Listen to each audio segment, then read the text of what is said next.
Olá pessoal, seja muito bem-vindo ao nosso podcast, que é caracterizado por ser o nosso projeto de extensão e nomeado também como Cartilha Constitucional. Hoje meu nome é Gabriel Fontel, junto aos meus colegas Eudimar e Daniel, e o nosso convidado também, professor André Martins Brandão.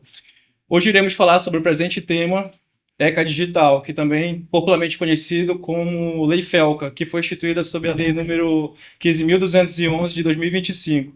E também iremos falar sobre o desafio de proteção das crianças e adolescentes nas plataformas digitais. Boa noite, pessoal. Meu nome é Eudimar.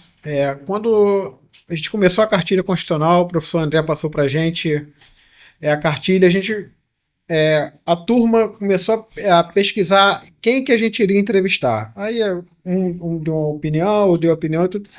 E o Gabriel conversou comigo e falou, cara, por que a gente não entrevista o professor André? Excelente ideia, cara. E olha só, para a gente entrevistar uma pessoa, olha o currículo dessa pessoa. Como é que não vai entrevistar uma pessoa? Olha o currículo, eu anotei aqui o currículo do professor André que eu não consegui gravar na cabeça. Olha só, o cara é graduado em Direito, mestrado em Direito do Estado pela Universidade da Amazônia e pela UNAMA. Ele é doutor pela PUC de São Paulo. Ele é pesquisador do Grupo de Estudos sobre Direito, Análise de Informações e Sistemas da PUC de São Paulo. Professor da Faculdade de Belém da FABEL e Faculdade de Estudos Avançados do Pará, que é a FEAP. E também atua como advogado. Como é que faz isso tudo? Dia corrido, só tem 24 horas, mas a gente tem que conseguir, né? A gente acaba fazendo um pouquinho de cada coisa, na verdade. Às 24 horas a gente tem que dormir ali 2 horas. Dorme um pouquinho, né? É bom descansar também. Tem que descansar. E, professor, com esse currículo todo, com essa trajetória e tudo, o que te aproximou dessas pesquisas sobre o ECA Digital? A minha pesquisa sempre teve em mente a questão da decisão humana, né? Então, eu sempre pesquisei decisão humana, tomada de decisão judicial, e nos últimos 10 anos, um pouco mais, eu digo até mais, né, eu comecei a enveredar pela área do direito digital. Eu comecei a pesquisar realmente essa tomada de decisão digital, que a gente chama hoje de inteligência artificial. Eu comecei a pesquisar lá em 2014, na época do meu doutorado, então tem bastante tempo, mais de 10 anos, que eu pesquiso tomada de decisão humana e tomada de decisão digital. Isso me levou ao direito digital. E me levou também ao conhecimento de todas as esferas e todos os grupos de poder dentro do universo digital. Então, a gente está falando das grandes empresas, a gente está falando daquelas big techs, né? Então, essa sapiência, esse conhecimento e vendo que o ser humano estava mudando a partir dessas práticas digitais, isso me levou muito a querer pesquisar a forma de regramento nas redes sociais, a forma de regramento na internet. Então eu pesquiso já há anos, além desses, eu fiz o MBA também em Direito Digital nessa época. Mais uma que eu fiz o MBA em Direito Digital também nessa época, o que foi me levando para verificar como essa arena digital, como esse mundo digital é normatizado. E a gente passou por algumas grandes momentos, os marcos no Brasil, o próprio Marco Civil da Internet, a Lei Geral de Proteção de Dados, e talvez o último grande marco que a gente tem realmente de proteção de dados na internet é o ECA Digital. O ECA Digital que vem realmente para regular essas relações dentro da rede. Aquela questão, muito se fala hoje sobre a necessidade de regulação das redes. E eu costumo dizer que não há nenhum ambiente humano que não seja regulado. Não existe ambiente humano que não seja regulado. Então, isso me levou a essa pesquisa, essa tentativa de conhecer como a internet hoje é regulada para as crianças e adolescentes, né, a partir do ECA Digital. Então, é um longo caminho que me levou à pesquisa do ECA Digital. Muito interessante. Mas é essa questão, né? Assim que eu vejo, assim, eu sou muito interessado em pesquisas do mundo digital, assim, colocando junto o direito, o mundo digital, a digitalização, a tecnologia e junto com isso o conhecimento filosófico. Então, eu faço essa grande mistura. Então, eu faço essa grande mistura, né, entre tecnologia, direito e filosofia, né? Essa aí é a minha grande pesquisa. Doutor, a partir dessa experiência acadêmica bem extensa, né? Pô, coloca extensa nisso, que o senhor construiu. Gostaríamos de entrar especificamente no tema do nosso episódio, para o senhor compreender o que é o ECA Digital.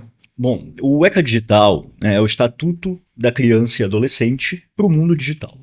Então, se trata exatamente de uma inovação para a proteção das crianças e adolescentes no mundo digital. É uma lei nova, é uma lei que foi aprovada no ano passado, né? Lei 15.211, para ser mais exato, mas é um avanço, da proteção da criança e do adolescente para o mundo digital. O ECA, nós temos o ECA, o Estatuto da Criança e Adolescente, que é dos anos 90, e nos anos 90 nós vivíamos em outro mundo. A revolução digital, ela mudou completamente o mundo que nós vivemos dos anos 90 para cá. E o que a gente vê é que a proteção da criança e do adolescente é necessária nessas redes. Até por tudo que a gente vê de opressão, de utilização de crianças, né, de adultização de todos esses temas. Perfeito. Boa noite, me chamo Daniel. Tá? É uma honra aqui estar com esse grande professor, doutor André Brandão, que nos fornece muito conhecimento ali no âmbito de sala de aula. Obrigado, professor, por aceitar esse convite, de estar aqui conosco. Professor, quando ali nós estamos iniciando uma rede social, né, existe ali por trás um sistema automatizado que faz um perfilamento, né, do indivíduo ali e começa ali mandar comandos de informações, de propagandas, de anúncios e uma série de coisas, de jogos, fazendo com que aquela pessoa se torne um consumidor. Exato. Né? E o ECA Digital ele vem com essa intenção também de proteção para a criança e do adolescente nessa questão de não haver mais esse perfilamento. Aí eu venho aqui com uma pergunta para o senhor. Esse perfilamento, professor, os algoritmos dentro da lógica de impulsionamento, perfilamento influenciam o comportamento das crianças e dos adolescentes? Eu vou dizer que sim, certamente. Mas para responder que sim, a gente precisa tratar um pouquinho sobre esses temas trabalhados nessa questão, né? Porque são temas muito importantes. A gente vê que as redes elas funcionam a partir de uma lógica algorítmica. O que é uma lógica algorítmica? É uma lógica de automação. Uma lógica de automação. O que é um algoritmo? Um algoritmo é uma série de comandos para chegar a uma finalidade. Então eu costumo dizer que, por exemplo, o algoritmo mais simples que nós temos é uma receita de bolo. Uma receita de bolo é uma série de comandos que leva a uma finalidade que é o bolo assado, né? Aquele bolo gostosinho. Então a grande questão aqui é que todas as redes, vou colocar aí Instagram, TikTok, Facebook, X, qualquer uma delas, funcionam a partir de uma lógica algorítmica. E essa lógica algorítmica, ela visa o quê? Visa cada vez mais atenção daquele que está utilizando a rede, daquele que está utilizando a plataforma. Então, a intenção aí é fazer com que cada vez mais as pessoas fiquem na frente da tela. Essa lógica de engajamento do usuário, o tempo que o usuário passa na tela. E como é que se faz isso? Como é que se chega nessa lógica de engajamento? Como é que se faz o usuário passar mais tempo na rede? E vamos lembrar que o usuário, como foi muito bem colocado aqui, o usuário é um consumidor. Isso fica bem claro no próprio ECA Digital. O ECA Digital ele deixa isso claro em um dos seus artigos. Que o usuário da rede é o quê? O usuário ele é consumidor, porque ele assinou um contrato de serviço com uma rede social. E essa rede social presta um serviço, logo, o que é o usuário da rede? Ele é um consumidor protegido pelas relações de consumo. E avançando, a questão do perfilamento, que é uma forma de garantir esse engajamento do usuário. O que é o perfilamento? O perfilamento, a partir das escolhas do usuário, a partir do conteúdo que ele acessa, a partir das escolhas emocionais que ele faz na rede, ele é perfilado, ou seja, se cria um perfil do usuário. E a partir desse perfil, o usuário ele é alocado em diversas bolhas, né? O que a gente costuma falar de bolhas de acesso, né? Então, eu sei que aquele usuário ele gosta de, vamos colocar uma criança, ele gosta do desenho X, ou ele gosta do desenho do mangá Y, do anime X, né? Ele vai ser perfilado para aquele tipo de bolha. Isso no funcionamento normal da rede. Ou seja, ele vai receber mais informações daquilo, fazendo com que ele fique mais tempo diante do celular. Isso é o perfilamento do usuário. Só que a grande questão aí é que o perfilamento ele não só serve para organizar, ele serve para quê? Ele serve para vender. Né? Então, o usuário, o perfilamento ele é feito para questões publicitárias. Né? Por quê? Porque a partir do momento em que eu tenho um perfil de usuário e que esse perfil é alocado em determinada bolha, para essa bolha se oferece determinados produtos. Então eu aí faço o quê? Eu vendo produtos. E quando eu estou falando em produtos, eu não estou falando só em bonequinho, ou capinha de celular, ou coisas. Eu não estou falando só nesses produtos que a gente é acostumado. Né? Eu não estou falando só em produtos comerciais, eu estou falando também em ideias. Eu estou falando também em venda de pontos de vista, venda de visões de mundo, venda de verdades. Então, todos nós que usamos redes, eu uso, né? Eu não estou aqui fazendo, parem de usar as redes sociais, não é bem isso, tá? A gente tem que saber onde a gente está pisando, isso que eu Ser crítico. a gente tem que ser crítico e saber onde é que a gente está pisando. E o que acontece? As redes fazem isso com todos nós. Elas perfilam, elas alocam em determinadas bolhas, então as redes fazem isso com todos nós. Com certeza. E fazem também com crianças. E aí esse é um problema, porque a criança está em desenvolvimento, a criança ela está numa fase de plasticidade em que ela pode ser convencida de muitas coisas de uma maneira muito mais fácil, talvez, que um adulto. Isso, eu tenho até dúvidas quanto a isso, tá? Dessa questão da facilidade de convencimento da criança quanto ao adulto, porque eu acho que o adulto também é facilmente convencido nessa lógica das redes.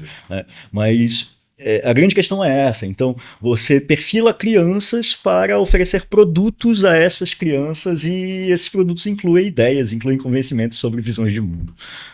E o ECA Digital ele vem exatamente para proibir esse tipo de perfilamento publicitário para crianças. Vamos ver até onde isso vai ser efetivo. Essa é a questão, né? Até onde isso vai ser efetivo. Mas essa proibição é necessária, né? Pelo menos para crianças. Vamos tomar por essa noção de que a criança ela é menos preparada que o adulto para tomar decisões, logo ela tem que ser protegida. Né? É isso. Precisa haver um limite ali, né, professor? Até porque elas estão em desenvolvimento. Sim. Exatamente. É algo que o senhor falou muito interessante durante o desenvolver, né, desse trabalho que o senhor tem feito conosco, sobre quando não existe um produto em si para venda, nós nos tornamos o produto, né? É bem impactante essa frase aí, essa questão é bem interessante. Você ficou, sabe, Exatamente. marcada. Se a gente às vezes tem bastante facilidade de ser, como ele falou, de ser manipulado por essa questão de uma criança que está em Sim. Exatamente. crítica, essa questão. Já está em de formação, né, professor? E a gente precisa justamente ter esse limite, como o senhor colocou aqui, né? E isso precisa ser regulamentado, né? Há essa necessidade dessa Certamente. regulamentação. Certamente. É a lógica, isso é muito interessante, que é a lógica do usuário-produto. Não existe serviço de graça. Tá? Não existe serviço de graça. Nenhuma rede social, nenhum tipo de plataforma é gratuita. Porque ela está sendo paga de alguma forma por aquele serviço. Está sendo paga como? Está sendo paga pelos seus dados. Você está ali fornecendo dados para aquela plataforma. Está sendo paga pela sua ação dentro da plataforma, porque quem produz conteúdo são os usuários. As plataformas não produzem conteúdo. Quem produz conteúdo são os usuários. Logo, quando o serviço é de graça, o produto é o usuário. Por essa é a lógica do usuário-produto. Né? Qual é o grande produto das redes sociais? É o usuário. É o usuário, porque é o usuário que vai ser rentabilizado a partir dessa mineração de dados, vai ser utilizado como principal formador ou principal criador de conteúdo e também vai ser bombardeado por essas vendas de produtos digitais, né? Que incluem ideias, incluem produtos, incluem perfil psicológico. Né? Exatamente isso. Exatamente isso. É aquilo que eu costumo dizer. Talvez as redes sociais elas conheçam mais a gente do que nós mesmos. Ela conheça mais sobre nós do que nós mesmos. Nós olhamos, né, professor, alguma coisa lá, alguma propaganda, você olha, não sabia que eu precisava Exatamente. Exatamente. Por que isso está aparecendo pra gente? Aí depois você pensa, não, porque eu vi tal vídeo. Aí você... Sim, exatamente. Né? De um local já aparece no outro. Exatamente. Essa que vem dessa lógica do engajamento é a criação de desejos. Né? A partir do momento que eu sei o seu perfil, que eu conheço como você se comporta, que eu conheço o que você gosta, eu posso daí intuir ou induzir o que você vai gostar. Né? Ou seja, coisas novas que você vai gostar. E vou criar desejos a partir disso. Né? E aí o usuário está totalmente preso. E imagina com as crianças. Exatamente isso. Essa é a problemática.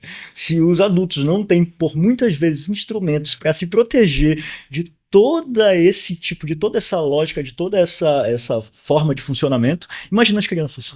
Imagina as crianças. Hoje não há um consumo como antigamente, né, professor? Nós consumíamos vamos dizer, um desenho, um mangá, seja o que for. Existia um conteúdo extenso. Hoje as crianças consomem conteúdos de 1 minuto, de alguns segundos. Menos de segundos. Exatamente. Às vezes, 3 anos, 4 anos, tem mais facilidade de mexer no celular do que a gente. Mas eu estava lendo... Ficam presas. Estava lendo uma pesquisa que está diminuindo muito a quantidade de concentração para ler. Exatamente. Por causa disso. E a gente mesmo, simplesmente conseguir ler um livro em um dia. Hoje em dia, para ler 3 páginas. Exatamente. A questão do déficit de atenção também. O que o senhor acha dessa questão de... A nossa capacidade de atenção, ela está sendo muito bombardeada pelo meio como a tecnologia digital, como as TICs, né? Elas estão a todo tempo nos demandando atenção. Então, o que eu digo que a todo tempo eles estão nos demandando atenção? O smartphone, por exemplo. O smartphone, ele vibra, ele toca, ele faz o barulhinho, ou seja, ele está a todo tempo demandando atenção. Então ele está demandando a sua atenção. Quando ele deixa ele do lado para ler um texto, é lógico que com o passar do tempo você vai dar atenção para o smartphone porque ele está ali demandando a tua atenção. E isso faz com que a nossa capacidade de atenção seja completamente reduzida. Seja completamente reduzida. Então é aquele negócio. A pessoa vai no cinema, mas ela não consegue mais ver o filme sem em algum momento olhar para o celular. Isso não acontecia há 15 anos atrás, há 20 anos atrás. Como eu já conversei com vocês... Quando eu entro de férias, que eu faço a limpeza mental, eu já falei isso pra você. Que eu faço aquela limpeza mental de um mês, parece outra pessoa, esquece até tudo. Mais calmo. Fica até mais calmo. Que te conecta à rede social, esquece. Esquece, é cortado, exato. Isso é importante, a gente fazer essa limpeza. Uma coisa também que o professor Gustavo falou, né, em sala de aula, que a nova geração ela tende a ser menos inteligente do que a anterior, justamente por esse caso, né, professor? Por esse auxílio, porque querendo ou não, o que eu costumo falar, já até falei para vocês sobre isso, a grande questão do que o usuário de smartphone, ele acaba se tornando, como somos todos nós, né? Todos nós somos usuários de smartphone, ele acaba se tornando um ciborgue. Por que um ciborgue? Tá? Isso aí não é uma questão de ficção científica. O que é o ciborgue? O ciborgue é o ser humano mais a máquina. E o smartphone ele acaba sendo uma extensão do nosso corpo. A gente acorda com o smartphone, já está vendo o que tem lá. Então o smartphone ele acaba sendo uma extensão, inclusive para a nossa memória, para a nossa capacidade de memória, para a nossa capacidade de raciocínio. Nós procuramos, por vezes, respostas mais fáceis, mais rápidas no smartphone, ao invés de raciocinar, ao invés de utilizar esse nosso potencial humano, que é um potencial muito vasto. Então, isso faz com que esse potencial deixe de ser utilizado. Porque o cérebro, ele funciona, isso a partir da neurociência, o cérebro, ele funciona a partir do uso, né? Então, o cérebro, ele sempre quer o quê? Ele sempre quer que você... ele sempre quer guardar energia, né? Então, se você não usa o cérebro para memorizar alguma coisa, ele vai guardar essa energia. E essa capacidade de memorização vai ser reduzida. A sua capacidade de raciocínio vai ser reduzida, porque você não usa a sua própria máquina, né, que é o seu cérebro, para isso. Você está usando aí. Interessante o que o senhor disse, porque eu li alguns estudos a respeito que nós gastamos 20% da nossa energia física e mental só de pegar uma tela dessa e consumir conteúdo. Pode estar deitado, pode estar sentado, e você gasta 20% da sua energia diária. Que é o cansaço mental. Exatamente. O que cria cansaço, o que cria... Professor, tem uma... Vou fugir um pouco do roteiro aqui, mas atualmente agora teve uma plataforma digital que passou por uma atualização, que a cada postagem que você faz de fotos, seja história ou foto local, ela está colocando a localização em tempo real daquela pessoa onde está sendo tirada aquela foto. Nesse contexto do ECA Digital, como é que o senhor vê que isso acaba sendo ruim para a criança ou um adolescente que está usando, às vezes, a plataforma digital? Isso, eu vou dizer que a partir do ECA Digital, esse tipo de utilização da privacidade ou de invasão da privacidade, né, da criança, ele é proibido, tá, a partir do ECA Digital. Então, o perfil da criança tem que ser diferente do perfil do adulto. Eu digo que até para o adulto isso é complicado, né, porque, querendo ou não, é uma forma de diminuir a nossa privacidade que já hoje anda tão diminuída, hoje tão problemática. Tem questão de outros crimes também, stalking. Exato, stalkeamento, né? Isso pode causar diversas outras questões e mineração de dados mesmo, né? Isso é rentável, né? As nossas informações são rentáveis, a gente tem que ter essa noção. Então, se eu não me engano, foi o Instagram que começou a fazer isso, né? A gente pode falar que tá. Eu acho que a gente, eu acho que a gente deve inclusive nomear, né, essas redes para a gente ter noção onde a gente está pisando, né? E eu vou dizer o seguinte: há anos atrás, o conselho era que você não desse as suas informações, por exemplo, no telefone. Alguém ligava para você, não dê as suas informações, aí o conselho para a criança que a gente dava. Não vai falar com estranhos, não aceite bala de estranhos, não aceite, a gente dava esse ensinamento, né, para a criança. E parece que hoje a gente esqueceu do próprio ensinamento que nos foi passado e que a gente dava, né, porque de bom grado a gente cede as nossas informações. De bom grado a gente cede a nossa localização. Meu Deus, o que é isso? Eu já verifiquei também no Instagram que eu não sou muito de postar, então eu não sabia dessa que o Gabriel falou, mas eu sou de rolar a página. Sim. Eu tava vendo que eu tava rolando e daqui a pouco eles estão dando uma mensagem: você quer parar por aqui? O Instagram tá com essa... Que já é uma forma de mostrar alguma estratégia de redução de utilização de redes, né? Porque as redes, elas precisam dar respostas. Então elas precisam dar respostas ao público. Como é que você está lidando com isso? Eu estou lidando com essa ferramenta. Eu pergunto se ele ainda quer, ali continuar a rodar. E outra coisa que aconteceu também, desculpa. Não, pode falar.